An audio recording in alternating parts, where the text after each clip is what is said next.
రాజ్యాంగ పీఠిక భారతదేశ ప్రజలమైన మేము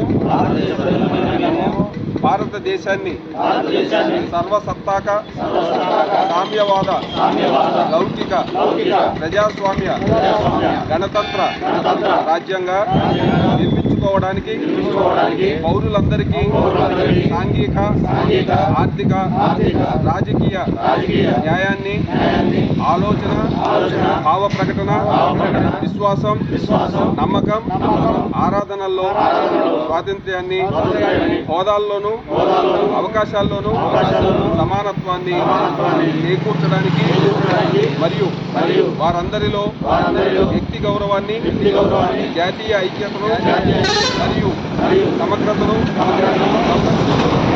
సౌభ్రాతృత్వాన్ని రూపొందించడానికి 1949 నవంబర్ 26న రాజ్యాంగ పరిషత్లో ఎంపిక చేసుకుని శాసనంగా రూపొందించుకున్న ఈ రాజ్యాంగాన్ని మాకు మేము సమర్పించుకుంటున్నాం.